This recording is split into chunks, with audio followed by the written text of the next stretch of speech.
So in the next session, we will be moving towards a very personal and self-development related topic here on becoming the best version of you. I would now like to welcome Mr. Anansh Prasad to join us. Anansh is the young and dynamic founder of SkillSphere Education Global Jigyasa brands. He has personally trained over 30,000 students, conducted various TEDx talks, and conceptualized some of the biggest knowledge-oriented events for students, both online and offline. We are so glad to have you here with us, Anansh.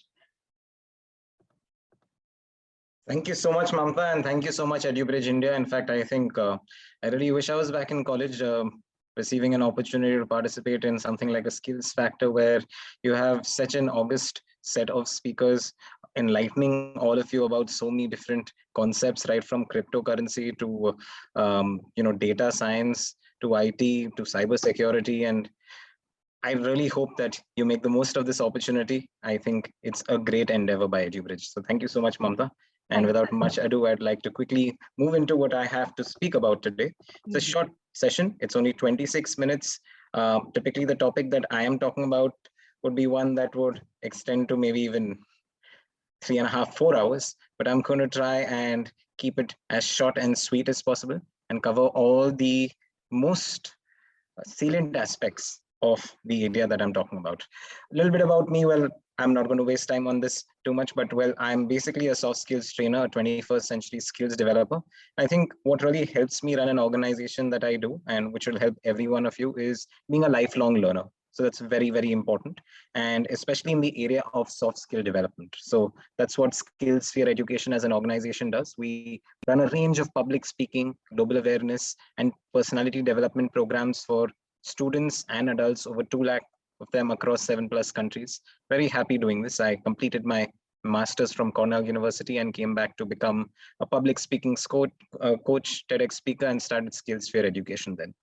That's a little bit about me, but we'll very quickly move on to the topic for today, being the best version of yourself. Now, before we really talk about being the best version of yourself, I have a very simple question. I'd really love to ask all of you all.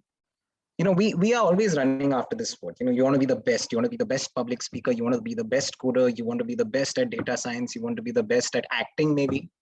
I really want to understand from all of you, what do you understand by the word best? What is best?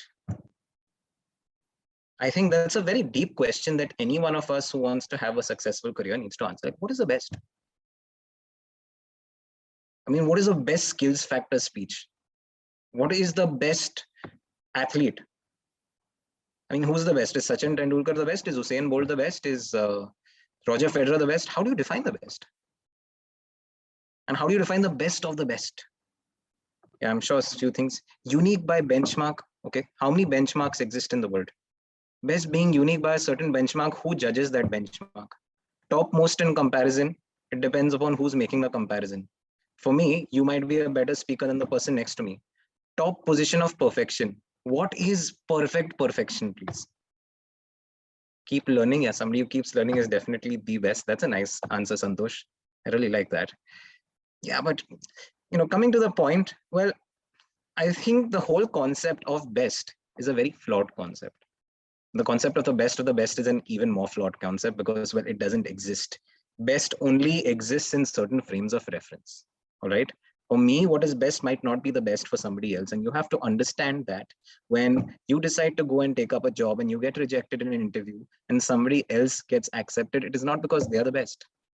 It is because they are the best in the frame of reference of that person.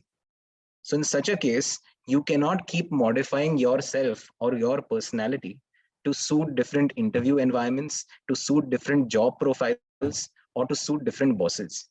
Okay. What you can do always is trying to focus on being the best version of yourself. Okay. Being the best version of you. And of course, there are a bunch of experts who are going to tell you how to be the best version of you in cybersecurity, in data science, in cryptocurrency. But here, my entire session is focusing on being the best version of you, irrespective of the field that you decide to take up. Because what I'm going to be talking to you all about is something so simple, yet so complex in most of our minds that we often forget to pay any kind of attention to these skills. And what I'd like to tell you, and this is not a fact that I have come up with, it's a fact of the World Economic Forum, which states that because of these rapid technological advancements and hard skills and academic skills are expected to get outdated every 8 to 10 years, because there's such rapid technological advancements that what we are learning today is already becoming automated tomorrow. So in this case, being able to adapt, having survival skills, and a bunch of other skills beyond what we learn in college, beyond what we learn technology wise or otherwise, becomes super important. And in this kind of environment that all of you all find yourselves in today, hence soft skills are super important. I've listed about 10 soft skills on the right of my slide, which you can have a look at. But there are certain questions within these soft skills that become even more important, and I'll come and touch upon them. All right. So these are skills that if you master, trust me, you'll be able to find a job for yourself. Okay, I can give you that guarantee, just like EduBridges wonderfully gives guarantees about certifications in so many ways. What I can guarantee you about is 3 questions, answer them confidently, you'll find yourself a job. Okay, and I'll come to all of those questions. The first question, and I always ask, this is one of my favorite questions, is one of my hook questions. I'll ask all of you the same question. My question is that if I asked you to speak about yourself and only yourself for a period of 5 minutes, how many of you would be confident of doing so? Picture it, okay? You are in this huge auditorium, you're being put on stage. You're supposed to speak about yourself and only yourself. Okay, don't tell me about what's happening in the Australian Open or about the Uttar Pradesh elections. You need to speak only about yourself. How many of you would be confident of doing so? Please go ahead and say yes in the chat section. This is a seminar, so obviously I won't give you a chance to do that. Don't worry. But tell me how many of you are confident of doing this? Right? I see 3 yeses, 4 yeses, 5, 6, 7. I see a no. Right? Thank you for the honesty, ma'am. All right. Few more yeses. Yes, few more yeses, no's. All right. Seeing more no's now, slowly coming in, seeing a lot of people not answering it as well. All right, fair enough. Well, there's no problem. You'll try to do it. Very good. Alipriya, I'm sorry if I mispronounce your name. Suman, no, because you're not ready, maybe. All right, so we see a range of answers coming in. But I always ask this question whenever I start off any of these sessions, and this question is most relevant to today's session. Well, let me tell you that 98%, and this is not a creative statistic, it is a statistic by the Cornell's Labor Relations School, which does a lot of research on this. Well, 98% of the people in the world aren't able to speak about themselves for anything more than 18 seconds. Typically, when anybody is asked to introduce themselves, it always ends with, it always starts with my name is so-and-so, I work here, I am from here. And a typical thing that a lot of us Indians say is that my father's name is XYZ. Just fine. There's no harm in doing that. But most of us, when we are giving the first impression of ourselves, do not actually give a person an opportunity to get to know us better. Okay, that is a big issue. And at the same point in time, if we are asked to speak about our domain expertise, one of these latest movies like Pushpa or RRR or something else, we'd be able to speak for a very long time. But when it comes to expressing ourselves about ourselves is where the issue comes, right? This is a very deep question. And I want you to go and reflect on what would you do in such a scenario, all right? In fact, I'd like to share a few myths and facts. As I told you, 98% of the people in the world cannot speak about themselves for more than 18 seconds. People are more interested in what you do rather than who you are is an absolute myth. It's wrong. Trust me, you are your biggest sales pitch. Before you talk about what's written in your resume, and before they ask you a bunch of technical questions, in today's times, more and more people are interested in how you express yourself and present yourself, all right? Any conversation starts with your first impression is a fact. First impressions are not last impressions, you can fix them. But it's always good to give enough good first impression, all right? As I stated, you will never have to speak about yourself for 5 minutes at interviews. You will never have to speak about yourself for 5 minutes at any environment, any networking event or anywhere, okay? But you must have the confidence to do so. In fact, if you're able to speak about yourself for 5 minutes, you're probably going to address most of the questions that will probably be asked you as well, all right? So I'm going to give you 5 simple tips to answer, or 5 simple questions under this question to answer. And trust me, if you are able to answer these questions, you would also be able to speak about yourself for 5 minutes or any longer than that too. All right. The 5 questions are: firstly, any incident or experience that changed the way you perceive the world. All right. It does not need to be something very personal. It can be something more open-ended. It can be something very abstract as well, something that you might find very silly, but people might find very interesting. Okay. Secondly, your characteristic traits. Thirdly, your hobbies. Fourth, and very important, and this is something that most of us don't reflect on. And in most cases, even if we reflect on or know, are very scared to express your unique selling point. And fifth and finally, your personal details, your name, your company, your city. The order in which you answer these questions is of no consequence. All right. I've just given you the order in which I would go ahead and present these answers, but try and answer these 5 questions. All right. Because we are short on time, I'm very quickly going to be doing this for myself for y'all so that I can give you an example and y'all can try it out post this session or actually post 8:47 p.m. when I think the vote of thanks is supposed to take place, right? So very quickly, I'm going to answer these questions. When I was in the 6th standard, I was one of those students who was very, very shy, right? I was an academically brilliant student, but not one of those who would just go up in a crowd of people, and definitely not one of those who would come up and speak to 136 participants in a seminar. I was one of those who was very happy to sit at the back, do my stuff and just go home, and didn't want to express myself in front of a crowd of people. Now, one fine day, what took place is that my English teacher, she kept an extempore speaking competition, or speak on the spot competition, as you call it. And she stated that every one of the students in class has to participate. This was supposed to take place the next day, and I was mortally scared about participating. I didn't want to go to school. Mums are smart. She picked me up, sent me to school. And as luck would have it, I was the first one who was called to speak up.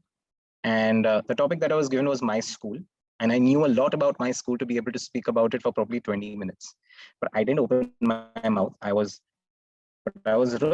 really scared of that thing. And I started speaking, and it's as difficult as we make them out to be. So that was the starting point of me being a public speaker. I went on to be the head boy of my school, did a bunch of things through college. And as life comes around circle, today I'm talking to you a little bit about public speaking and do that a little bit around the world too. So that was the incident that changed the way I perceive the world. My characteristic traits are I am an outgoing person. I believe that I'm creative and I have good leadership qualities. My hobbies are, well, I like listening to a lot of music, playing a bunch of sports. I'm a sports fanatic, and I like reading about current affairs. My unique selling point, and mind you, this is a very important question. Everybody has a unique selling point. You might be one of those who's very talkative. That can also be your unique selling point, but everybody has something. And for y'all, it's very important to reflect on it. My unique selling point is my ability to speak to anybody, irrespective of whether they're 8 years or 80 years old. I have the ability to make them feel comfortable. Okay, I can get them to express. And my name is Anansh Prasad. I'm the founder and managing director of SkillSphere Education. And well, I belong to Mumbai, and I'm a very proud Mumbai boy, very, very proud. Right. So that's my introduction for you. That's a 5-minute introduction. I kept it a little shorter, but I want all of you to try this out because it's going to be very important for you all to answer these questions. Right. So very quickly, let's move on to the next form of introduction, which I'd like to tell you all about. This is not a 5-minute introduction.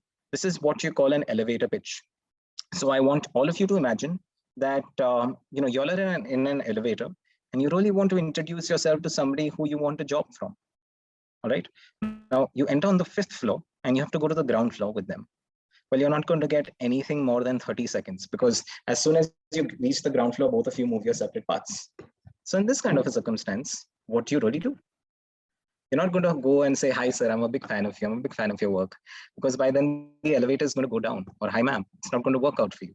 You're going to have to leave a decent impression of yourself, or at least leave an impression enough so that the person knows who you are or what you do. And this is something that often works out in interviews as well. And there are 3 simple pointers that you can keep in mind for elevator pitches. Firstly, your name and your designation or whatever you have studied or wherever you are from work-wise. Your skills, strengths, or services, what you provide. And fun fact about you that will help the other person remember you. All right. Everybody has a fun fact. Trust me, the 3rd point works a little bit better than the first 2 in most cases. Most people remember you by the 3rd point and not the first 2. All right. So I'll try this out for myself and I want you guys to try it out later too. So my name is Anansh Prasad and I'm the founder and managing director of SkillSphere Education, a pan-Asia 21st century skill development organization. My strength lies in my ability to help people come out of their shells, express themselves, and develop important soft skills. A fun fact about me is that I'm very superstitious about my hair. I don't like cutting my hair before important events. I'm going to be a father in 3 months from now, so I'm going to probably have a very big afro by then. So that's, well, 3 points about me, right? So that's my elevator pitch. All of you, try something out for yourselves too. Especially if you're going to be a father, I don't mind if you borrow mine. All right, very quickly, let's move on. So that's as far as the first question is concerned. Speaking about yourself for 5 minutes, expressing yourself about yourself. It's very important. You aren't going to be able to get away without, you're not going to be able to get away with just not speaking about yourself. In fact, that is the major reason due to which most people are not able to exhibit their talents. All right. We don't come up, we don't raise our hands in class. A lot of us might have grown up not raising our hands in class to express ourselves. You don't want to be doing that when you go into a work environment. Please express yourself, express displeasure, express pleasure, and express yourself about yourself. You want people to know who you are. That doesn't mean going all out there and always talking about yourself, but when given the opportunity or when you see an opportunity, seek it. And at that point, don't be scared of speaking about yourself. Right? That was question number one. Question number two is with regard to keeping abreast about the happenings of the world. There's another question that I always ask. I recently conducted a seminar last Saturday and I asked the same question. I'll ask this question once again. So can you think of 5 things that have taken place in the world in the past week and their application to your lives? I'll give you 30 seconds. I know I'm short on time. This is very quick, but think about it. 5 things that have taken place in the world in the past week and their application to your lives. I can see a few things coming in. Indonesia has changed its capital. We have to be aware about global warming. Padma Awards declared, yes. Some people also denied the Padma Awards. People are taking interest in the stock market. Yes, it's COVID for sure. A lot of us sitting at home and doing work and on the side have one of these Zero type apps open. Fair enough, crypto information. Yeah, all of you have answered the first part of the question. What about the second part of the question? What is the application of the space of news to your lives? That's a very important question, which we often do not address. In fact, step one is addressing the first question, always knowing 5 things that have taken place in the world in at least the past week, being aware of what's happening. It's very easy for us to say, I'm in crypto, so I only need to know about crypto. Or I'm into data science, so I only need to know what's happening with the metaverse and otherwise. The point is that global awareness is global. It's related to everything that happens in the world. All right. And if you want to be that holistic 21st century employee or professional or leader or entrepreneur, you're going to have to keep your eyes and ears open. And it's not enough to know what is happening in the world. It's enough to know how it is impacting your life. All right.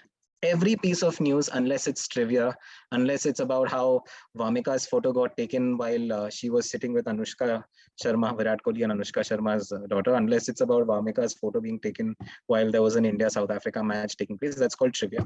Most pieces of information in the world really impact us. For example, the stock market falling down to about 57,000 levels is something that would impact a lot of us wealth-wise, especially those who are playing around with stocks in the market.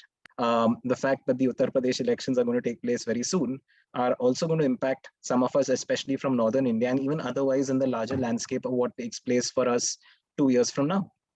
The fact that, there is a lot of political violence in places like Mali is impacting the import of a lot of products to India from there, which is actually making certain things like wood more expensive. Just giving you an idea.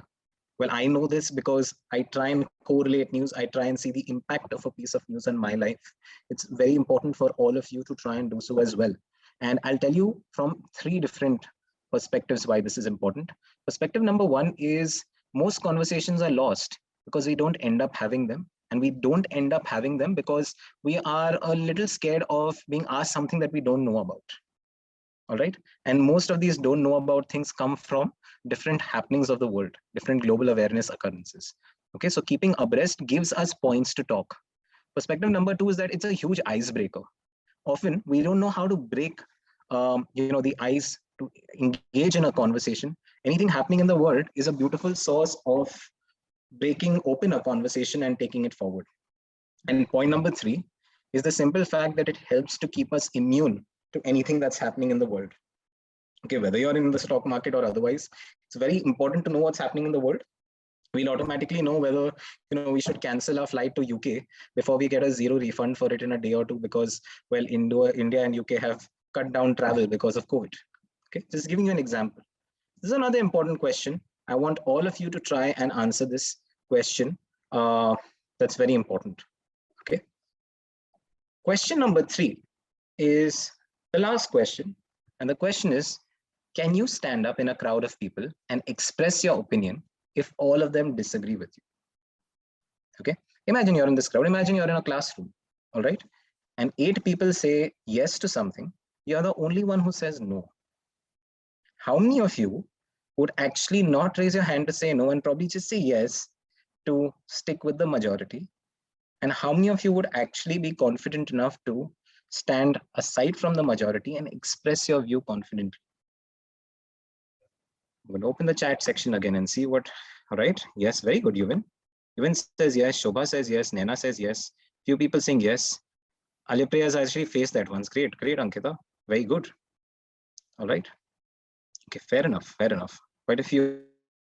And the reason for this is in today's times, people are not always looking for those who comply or agree with everyone. Okay, I think you would have lost me for a second there.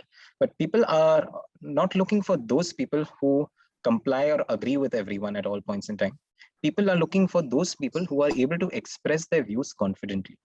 Okay, disagreement is not a bad thing. Okay, having a differing opinion is not a bad thing. Of course, expressing it politely is very important, but having a different opinion is not. In fact, more and more today, you keep hearing, you'd listen to it in a lot of TEDx speeches, you'd listen to it in a lot of great entrepreneurs speaking also. Tread a don't tread a beaten path, leave a blazing trail. In fact, Facebook's Mark Zuckerberg said, break things. That was one of the first mottos of Facebook. He said, break things. They wanted to do things that were different.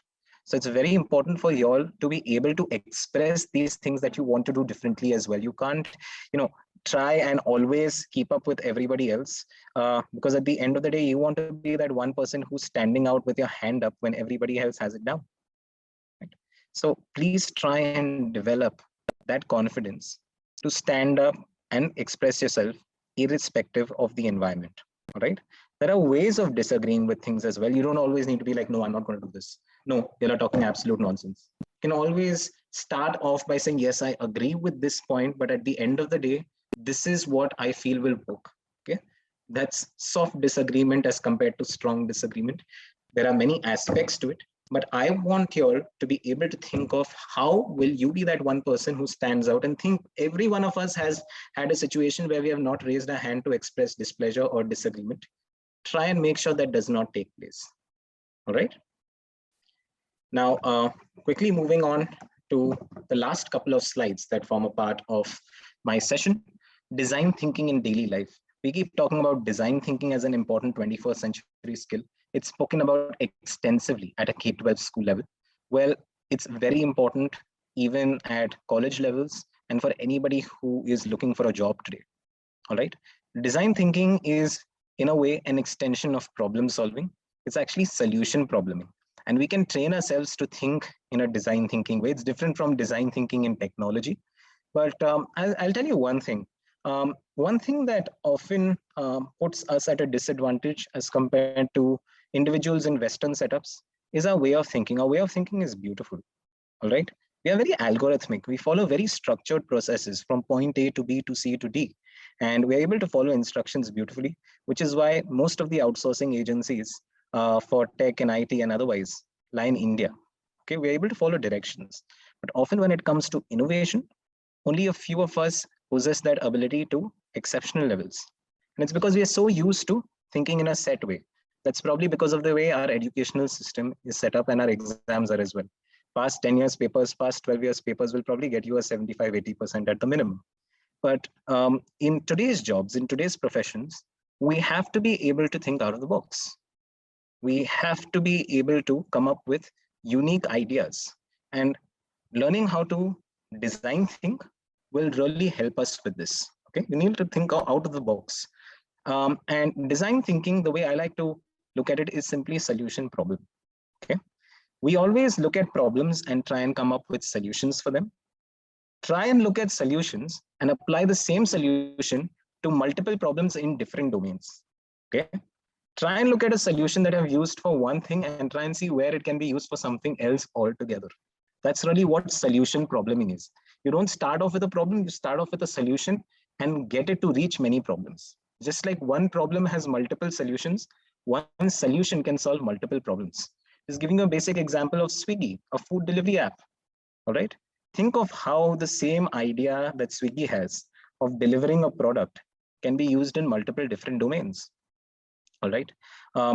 Very recently, I mean, if you take the idea of Farm Easy, you take the idea of Swiggy, all of them work on the same solution. There's no difference. It's just the product that changes. So logistics in general, and how the same idea can be applied to different domains. It's often said that you don't need to think of a new idea. You simply need to think of a new domain for the same idea. And if you do that, you'd realize that there are not more than 40 ideas that exist in the world. They've just been applied to multiple different domains, right? So try and do that. Try and train your mind to do that. You'll automatically start realizing that you're thinking in so many different dimensions that you are slowly and steadily becoming the best version of yourself. In fact, look for a problem, think of a solution, and apply that solution to other problems. That's what I want all of you to do. So I've covered 4 points, and I'll just come up with 3 final takeaways. All right. First and foremost, answer those 3 questions that I've talked about. Try and make sure you answer those 3 questions confidently by the end of today, and practice them. Keep practicing them. Make sure you don't forget the answers to those questions and being confident about them 1 month from now. All right. Secondly, focus on 21st century skill development beyond any of these professions or domains that you decide to gain expertise in. It's very important to focus on your overall 21st century skill development. And lastly, and most importantly, be yourself. There is nothing better than yourself. You do you, because you is the best. All right. It's only then that you can discover the best version of yourself. That's me signing off with one last question that I'd like to ask all of you. Well, I like asking questions, very, very hypothetical questions. But this is actually a question that comes up from this movie called 21. I grew up watching this movie called 21, my favorite movies. And my favorite scene in this movie is at the beginning, where there's this brilliant guy who's the protagonist of the movie. He goes to Harvard Medical School for an interview with the dean of Harvard Medical School seeking a scholarship. It's very expensive to study at Harvard. So he needed that scholarship if he got in, if he had to get in and study. So he had already cleared everything, but needed the scholarship. And he thought that he's going to be asked a question related to medicine. And he was a brilliant student. He knew everything he thought he had to know. He was just going to Harvard for the degree is how he looked at it. Very arrogant also. Don't be that. But he went in expecting a question related to medicine. And the dean asked him a question which just had 2 words. The dean said, dazzle me. Dazzle me means surprise me, make me feel awestruck, make me feel amazed. That's all the dean asked him. And that's the starting point of the movie. That's where the movie starts from. And the entire movie is about how he dazzled the dean the next year when he finally got the scholarship. All right. So I want all of you to think that if you're in an interview and if you are asked this question, how will you answer it? Obviously, the answer is going to be different for everybody. But the day that you know how to answer this question is the day that you'll have the confidence to answer most others. All right. At a non-technical level, at least. Right. So, well, that was my 26 minutes. And I hope I've been able to add some value to your lives. I hope you have found the session effective. Answer those 3 questions and do yourself proud. Make me proud. Thank you so much. You can check more about us on skillsphere.org. And thank you so much, Skills Factor, Girish, the entire team. It was an amazing opportunity and I thoroughly enjoyed myself, and more power to you guys. Super. Super. Thank you, Anansh, for your valuable insights. This is fun and a very, very engaging session. Thanks for that.